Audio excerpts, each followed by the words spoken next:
Bismillahirrahmanirrahim. Assalamu alaikum. Welcome to my YouTube channel Shahidullah Official. Today our topic is tissue. लेकिन धागे नमक के जता स्तवेमा cell is the basic structural and functional unit of our body. जमुंगा द वजूद चिकम बुनियादी यूनिट ते हागा दे cell. Structural unit ते को जमुंग the body the proper shape ते या द structure दे नो दा د چا د وجنه دي د سیل د وجنه دي او د قشن چې څومره فنکشن زموږ په بوډي کې کیږي نو دا د سیل د وجنه کیږي او دغه سیلز چې سیم سیلز د سیم اوریجن سیلز دا را کمباین شي نو دا زموږ سره جوړ کی ټیشو نو موږ بیا وایو چې ا ګروپ اف لیئر اف سیلز that work together to perform a specific function چې زموږ سره داسې د یو اوریجن سیلز چې دا رايوځي شي او دا بیا یو پارټیکولر فنکشنز کوي نو یو پارټیکولر فنکشن کوي نو دې ته مونږ وایو ټیشو بیا چې کله دغه سیم ټیشوز رايوځي شي نو دې زموږ سره جوړ کی یو اورګن لکه مونږ وایو هارت یو اورګن دی لنګز چې کم دی دا اورګن دی سټمک یو اورګن دی د قشان کډنیز چې کم دی دا سری اورګنز دي نو مونږ وایو چې کله زموږ سره سیم ټیشوز رايوځي شي نو دې جوړ کی اورګن او د قشان چې کله بیا ډیفرنٹ اورګنز رايوځي شي نو دې زموږ سره جوړ کی یو اورګن سیستم لکه مونږ وایو یورینری سیستم چې پدې کې مونږ سره کډنی یوریټرز بلیډر یوریترا دا ډیفرنٹ اورګنز دي دا را کمباین شوی دي او دې زموږ سره جوړ کړی دی یورینری سیستم یا مونږ وایو ډایجسټیو سیستم چې پای کې مونږ سره جی آی ټي ګیسټرو انټسټینل ټریک او دا قشان اسیسری اورګنز دا را کمباین شوی دي او زموږ سره جوړ کړی دی ډایجسټیو سیستم بیا مونږ وایو اورګانیزم او چې کله دغه ټول اورګن سیستم څخه کم دی دا رايوځي شي نو دې زموږ سره جوړ کی یو اورګانیزم نن مونږ وایو اباوت ټیشو چې کله سیم سیلز رايوځي شي نو دې زموږ سره جوړ کی یو ټیشو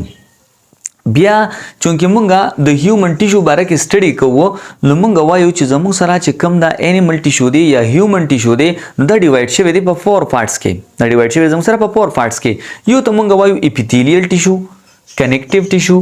مسکولر ټیشو او د قشان نروس ټیشو ان شاء الله دا یو مونږه ایکسپلین کوو خو تفصیل سره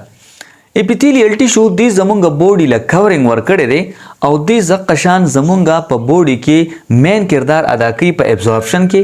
یعنی دی چې کم دی د نیوټرینټس یا چې څومره سيزونه د هغه په ابزورپشن کې مونږ له هیلپ راکړي یعنی مونږ وایو فور ایگزامپل زمونږ سټمک ته د سټمک چې کوم انر لاینینګ دی نو هغه چا کور کړی دی زمونږ اپیتیلیل ټیشو کور کړی دی یا انټسټاین دی هغه چې کوم انر لاینینګ دی هغه اپیتیلیل ټیشو کړی دی نو د ټول نه اول چې کله فود په کنټیکټ کې راځي نو هغه زمونږ د اپیتیلیل لاینینګ سره راځي نو مونږ وایو چې دی مونږ په ابزورپشن کې هیلپ راکړي د قشان په سیکریشنز کې دی بعضی سیکریشنز هم کوي لکه زموږ سره بعضی ګلینډیولر ټیشوز دي چې هغه کې مونږ سره اپیتیلیل ټیشو دی نو موږ وایو چې د موږ په سیکریشن کې هیلپ هم راکړي او د قشان پروټیکشن هر یو اورګن انټرنلی کور کړی دی نو د زموږ د بوډي پروټیکشن کوي اگینست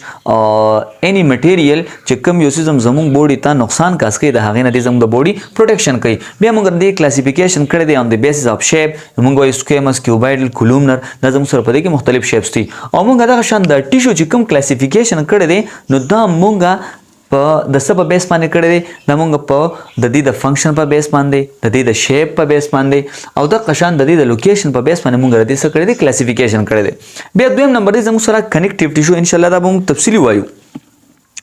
کنیکټیو ټیشو مونږ وایو چې زموږ په بوډي کې د هغه ټیشو دی چې دی بایندینګ کړی دی زمونږ ډیفرنٹ بوډي پارټس څه کړی دی بایند کړی دی لکه زه به تاسو ته مختصر ووایم زمونږ د سکین چې دی د بایند کړی دی د چا سره د مسل سره او مسل چې کم دی دا بایند کړي دي یا کنیکټ کړي دي د بون سره او بون چې دی کنیکټ کړي دي د یو بل سره نو د قشان په دې طریقه باندې دي زموږ ټول بوډي کې بایندینګ کړي دي زموږ ټول بوډي ته سپورټ پرووایډ کړي دي تاسو ګورئ کو زموږ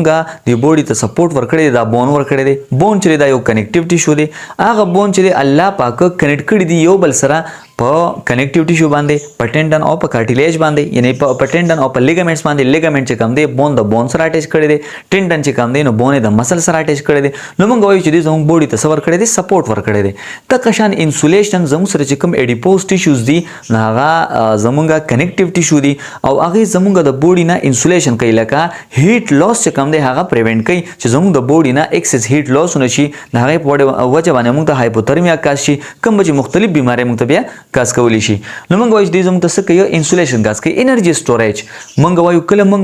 خوراک کو کاربوهایډریټس مونږ واخلو ګلوکوز لیول زموږ په بلډ کې سیوا شي انسولین ریلیز شي او دغه ایکسس اماونت اف ګلوکوز چې دی هغه یو سي زموږ مسلز ته او لیور ته او الته کې چې کم زموږ سره فیټ ټیشوز دی پای کې مونږ سره دی سو کې سټوریج وکي نو مونږ وایو چې دی زموږ د انرژي سټوریج کوي لکه ګلوکوز سټوریج کوي ان دی فارم اف ګلایکوجن او کله چې زموږ بوډي ته نیډ شي یعنی د بلډ د ګلوکوز لیول ډاون شو نو دغه ګلوکوز ګلایکوجن چې دی هغه ګلوکوز ته کنورټ کی او زموږ بلډ ته راولي او زموږ د بلډ ګلوکوز لیول سو کې دا مینټین کی یا مونږ وایو دی زموږ د بوډي پروټیکشن هم کوي لکه تاسو ګوره بلډ مونږ سره سپیشل ټایپ اف کنیکټیو ټیشو دی او هغه زموږ د هول بوډي پروټیکشن کوي اگینست اني پیتوجن اگینست فورن مټیریل یا مونږ وایو ایډیپوسایډز دي چې کوم زموږ سره ایډیپوز ټیشوز دي نو هر یو اورګن ته هغه سور کړی دی پروټیکشن ور کړی دی د ایډیپوز ټیشو نه الله پاک یو بیډ جوړ کړی دی هر یو اورګن د پاره چې هغه بیډ هغه اورګن ته پروټیکشن ور کړی دی بل زموږ سره ترانسپورټیشن لکه ما تاسو ته وی نیوټرینټس اکسیجن هارمونز دا ټول چې موږ سره ترانسپورټ کیږي دا په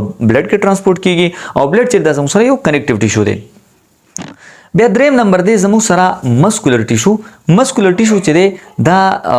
زموږ سره یو ټایپ اف ټیشو دی چې دی زموږ د بوډي په کنټریکشن او ریلیکسیشن کې موږ له هیلپ راکوي یعنی په مسل کې موږ سره کیږي کنټریکشن او ریلیکسیشن او د هغې په وجه باندې دی زموږ بوډي کې موومنټس کوي زموږ بوډي له په موومنټ کې موږ له هیلپ راکوي د قشن زموږ بوډي ته دی یو پراپر پوسچر ورکړی دی د موږ سره بیا دی اقسام دی سکیلیټل مسل سموث مسل کارډیک مسل ان شاء الله دا څه ته وایي دا موږ تفصیلي په دې باندې خبرې کوو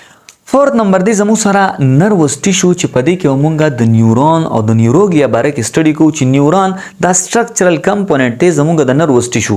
او د قشان چې کوم نیوروګلیا دا هغه سپورټینګ سیلز دي زموږ د نروس ټیشو بیا د قشان نیورون چې د هغه سټرکچر دی ډندرایټ سیل بوډي اکزون بیا پای کې شوان سیلز مایلین شیټ وغیرہ دا ان شاء الله ټول موږ په دې کې سکو سټډي کوو زموږ سره دی موږ له پسې هیلپ راکوي کمانډ دی زموږ د بوډي کې کمانډ کوي یعنی دغه شان یو سیس چې کم دی فور ایگزامپل زموږ په بوډي سره په اټیچمنټ کې سسیز راغی نو دی زموږ د سنسري نیورون په ذریعہ باندې یو میسج برین ته چې کم دی لاړ شي او بیا د موټر نیورون په ذریعہ باندې واپس دی ته سره شي ریسپانس راشي چې ته دا کار وکړه نو موږ له دې سره کې کمانډ راکوي زموږ بوډي کې دې څه کمانډ کوي یعنی دی حکم کوي چې دا کار وکړه دا کار مه کوه کوارډینیشن کې هم موږ له هیلپ راکوي یعنی ډیفرنٹ بوډي چې کم دی بوډي پارټس د دې څه کړي دي کوارډینیټ کړي دي هر یو څه چې کم دی دا په نارمل مقدار کې پیدا کیږي نه هغه په ایکسس اماونت کې پیدا کیږي نه په کم اماونت کې د قشان ډیفرنٹ بوډي اورګن دي څه کړي دي هغه کوارډینیټ کړي دي یا موږ وایو دا موږ په انټلیکچوال اکټیویټي کې هم هیلپ راکوي یعنی زموږ چې کم انټیلیجنٹ اکټیویټي دا پای کې هم دی د مین کردار دی موږ له پای کې سره کوي هیلپ راکوي یعنی سو تھینکینګ سپیچ میموري وغیرہ وغیرہ دا ټول په دې کې موږ له سره کې هیلپ راکوي کنټرول زموږ ډیفرنٹ بوډي پارټس چې کم دي دا ټول د څه کړي دي کنټرول کړي دي ان شاء الله په نروس ټیشو کې به تاسو ته د دې ټول باره کې خبرې کوم د دې نه پس په ان شاء الله تعالی موږ وایو اپیتھیلیل ټیشو کو تاسو زموږ د ویډیو نه زده کړی وي نو پلیز زموږ چینل